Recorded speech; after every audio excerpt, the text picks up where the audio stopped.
Imagine a massive, blockbuster military shooter running seamlessly on a portable Nintendo console. Just close your eyes and think about that for a single moment. For over a decade, Nintendo fans have been completely left in the dark when it comes to the world's biggest first-person shooter franchise. Yes, we are talking about Call of Duty. Year after year, massive releases came and went, leaving Nintendo players watching from the sidelines as players on other platforms got to experience the intense campaigns, the chaotic multiplayer matches, and the massive cooperative modes. But today, all of that is about to change in a spectacular way. The incredibly talented team at Infinity Ward has officially announced that their highly anticipated upcoming game, Call of Duty: Modern Warfare 4, is officially locked and loaded for the next generation Nintendo Switch 2. And the most exciting part?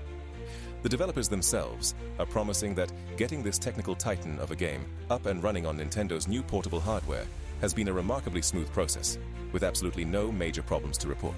It is a monumental announcement that has sent shockwaves through the entire global gaming community. And today, we are going to dive deep into every single detail of this historic return. This is not just another game announcement. This is the end of a massive era of isolation for Nintendo shooter fans. On Thursday, the official announcement dropped and immediately turned heads across the industry. Call of Duty: Modern Warfare 4 is officially said to be the first Call of Duty game to release for the Nintendo Switch 2, or indeed any Nintendo platform, for more than 10 years. Let that sink in for a second. More than a decade has passed since Nintendo players last heard the iconic sound of a lobby countdown or sprinted through a multiplayer map in a mainline Call of Duty game. Alongside its highly anticipated new standalone extraction mode, which is known as DMZ, the announcement of a dedicated Nintendo Switch 2 version has completely stolen the spotlight.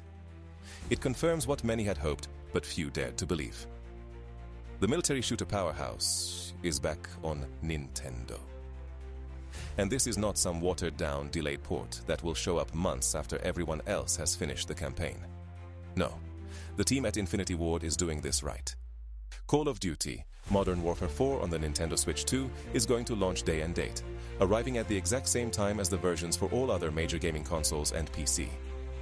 To truly appreciate how massive this news is, we have to look back at how we got here in the first place. The history of Call of Duty on Nintendo consoles is a fascinating, long, and sometimes turbulent journey. The last time Nintendo players got to experience the thrills of a new Call of Duty game was all the way back in the year 2013, with the release of Call of Duty: Ghosts on the original Wii U console. After that release, the franchise went completely silent on Nintendo systems. The wildly successful Nintendo Switch came and went through its entire prime cycle without ever receiving a single mainline entry of the franchise, leaving fans wondering if the partnership was gone forever. But the roots go much deeper than just the Wii U. If we travel even further back in time, we find a rich history of creative ports. We are talking about the days of the Nintendo DS, where developer N-Space worked tirelessly to bring unique, tailor-made versions of games like Call of Duty 4 to a dual-screen handheld. Those games were technical marvels of their era, squeezing massive action into tiny cartridges. Now, that legacy is finally being revived with a modern, state-of-the-art entry that looks to push boundaries like never before. Let us take a walk down memory lane to understand the sheer scale of the historical effort to bring Call of Duty to portable systems. Many younger gamers might not remember, but back in the late 2000s, developer N-Space achieved something close to a miracle.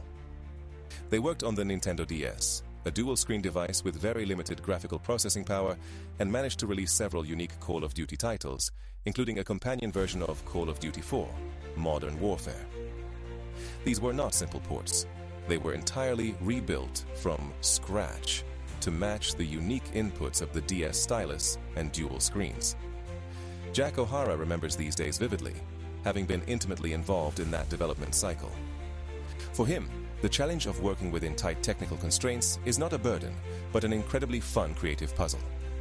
And now, moving from the tiny screens of the DS to the modern high-definition display of the Nintendo Switch, 2 represents an unbelievable jump in potential. This history of overcoming technical limitations has instilled a deep respect for Nintendo platforms within the DNA of the development team. So, what changed? How did we get from a 10-year drought to a day-and-date release of one of the biggest games of the year? To find the answer, we have to look back at the massive corporate battles that shook the gaming industry. It was during Microsoft's high-profile antitrust court case in the year 2023 that the first real concrete clues began to emerge.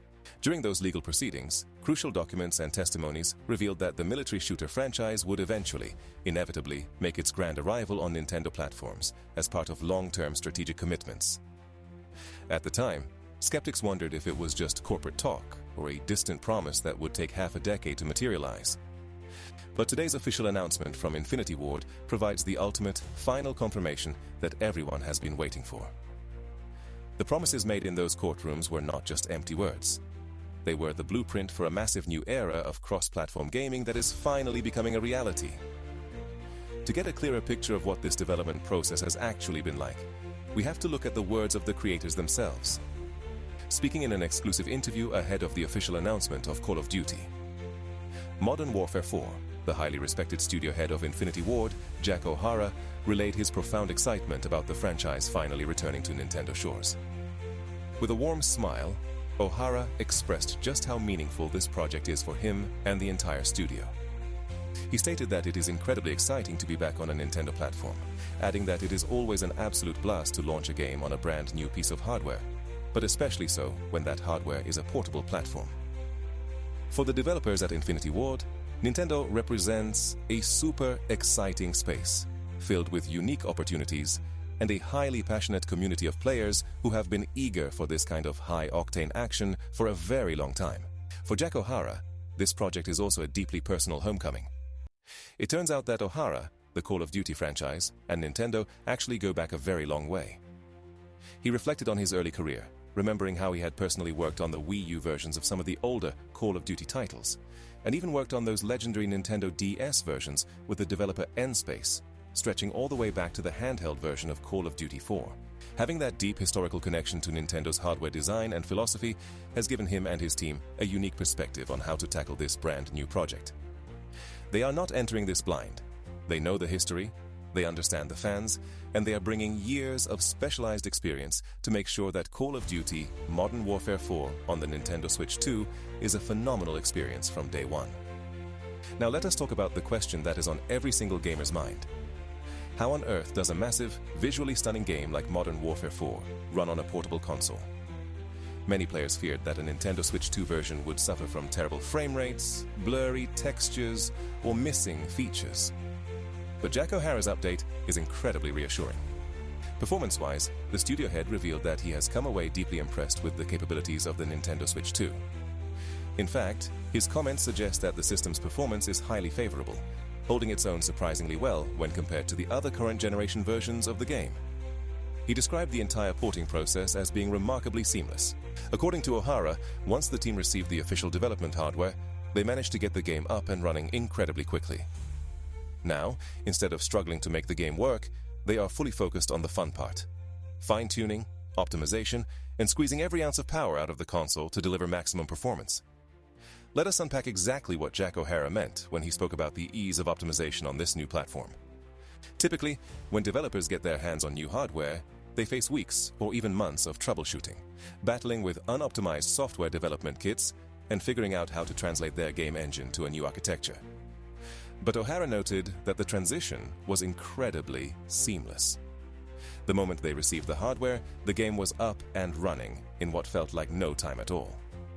This suggests that the development environment for the Nintendo Switch 2 is highly mature and friendly to modern engines. With the baseline game running smoothly, the developers did not have to spend all their energy just making the game playable. Instead, they could immediately pivot to fine-tuning, improving frame rates, sharpening texture resolutions, and ensuring that the portable experience feels every bit as premium as playing on a high-end desktop computer. The focus is entirely on polish, and that is a massive win for the final quality of the game. But the good news does not stop at single-player performance. One of the biggest challenges for any portable port of a major shooter is how it handles online play. Will Nintendo players be isolated in their own separate, quiet lobbies? Absolutely not. Jack O'Hara went on to suggest that there will be full, seamless cross-platform multiplayer support on the Nintendo Switch 2. This means that when you jump online, you will be playing in the exact same pool as players on other major platforms. O'Hara shared a wonderful anecdote from their internal testing sessions, noting that during their playtests, developers and testers were actively playing the Switch 2 version against players on the other current generation platforms. The feedback? It was described as being super fun, highly competitive, and remarkably smooth. The fact that there are literally no problems to report during these crossplay playtests is a massive testament to the engineering work being done behind the scenes at Infinity Ward. So why exactly is this event such a massive turning point for the entire gaming landscape? Why should you care, even if you do not plan on buying the game on Nintendo's console? The answer lies in what this represents for the future of portable gaming. For years, there has been a massive divide between home consoles and portable systems. Portable gaming often meant accepting massive compromises in graphic fidelity, game scale, and multiplayer features. But with the Nintendo Switch 2 proving that it can run a mainline, current generation Call of Duty game smoothly alongside other modern platforms, that gap is officially closing. It sends a powerful message to all other major developers and publishers across the industry. The Nintendo Switch 2 is a highly capable, serious gaming machine that can handle the biggest blockbusters in the world. This could pave the way for a massive wave of high-end, third-party support that the original Nintendo Switch could only dream of. We are about to dive into the fascinating details of the game's story, its release date, and the regional controversies surrounding its campaign. But before we get into all of those deep details, we have a quick favor to ask. If you are loving this deep dive into the return of Call of Duty to Nintendo, make sure to hit that subscribe button right now, leave a like on this video, and turn on all notifications. Your incredible support helps us keep bringing you the absolute best and most detailed gaming news, deep dive analyses, and industry updates every single day. So join our growing community of passionate gamers and never miss a single update. Now let us get back to the story and look at when you can finally get your hands on this game, and why the campaign is already causing a massive stir online. Mark your calendars and clear your schedules, because the global launch is fast approaching. Call of Duty: Modern Warfare 4 is officially scheduled to launch globally on Friday, October 23rd. It is going to be a massive, coordinated worldwide release. And, as we mentioned earlier, the Nintendo Switch 2 version will be launching day and date, alongside every other platform. This means that on that very Friday, players all around the world will be able to jump into the action simultaneously, whether they are playing on Xbox Series X and S, PlayStation 5, PC, or taking the battle on the go with the portable Nintendo Switch 2. Having this level of parity across all major gaming systems is a dream come true for the community, ensuring that no one is left behind or forced to wait for months to join the conversation. While the technical performance and the multiplayer features are generating a ton of excitement, the single-player campaign of Call of Duty: Modern Warfare 4 is already shaping up to be one of the most talked about and controversial stories in recent gaming history. This year's campaign is set in modern-day South Korea, and the narrative looks set to court some serious controversy. The story features a newly appointed fictional supreme leader of North Korea who decides to launch an invasion, plunging the entire Korean peninsula into a highly destructive, deadly, and intense conflict. It is a highly sensitive and politically charged setting, and the developers are not holding back in depicting the grim reality of a modern-day conflict in this region. This bold narrative choice has already caught the attention of media outlets and journalists worldwide. In a recent piece published by The Guardian, a Korean journalist expressed serious concerns about how this storyline will be received in the region. The journalist pointed out that depicting an all-out war across the Korean peninsula is incredibly close to home and could prove to be highly divisive and sensitive for local populations. For many people living in the region, the threat of conflict is not just a premise for an action game. It is a real, ongoing geopolitical tension. How the game balances the need for exciting, dramatic storytelling with sensitivity toward real-world situations remains to be seen. And it is highly likely that this campaign will spark intense debates and discussions long after the game launches. In addition to the campaign and the traditional multiplayer, we cannot forget about the highly anticipated standalone extraction mode, DMZ. The inclusion of this mode on the Nintendo Switch 2 is another massive win for the console's library. DMZ offers a completely different kind of gameplay experience compared to the standard fast-paced multiplayer matches. It is a high-stakes, tactical experience where players must deploy into hostile territory, complete dangerous objectives, gather valuable loot, and try to escape with their lives. Having this deep, complex, and replayable mode fully playable on a portable console with crossplay support means that players will have hundreds of hours of tactical gameplay right at their fingertips, whether they are relaxing at home or traveling. As we look ahead to Friday, October 23rd, the excitement surrounding Call of Duty Modern Warfare 4 on the Nintendo Switch 2 continues to build to an absolute fever pitch.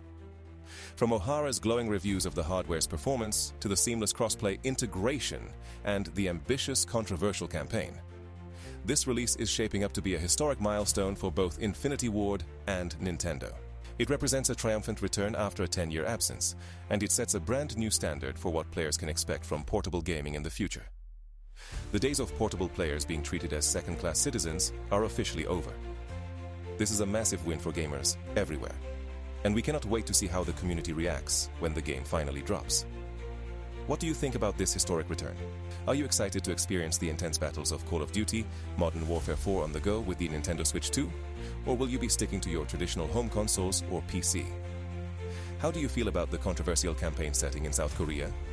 We want to hear all of your thoughts, theories, and reactions.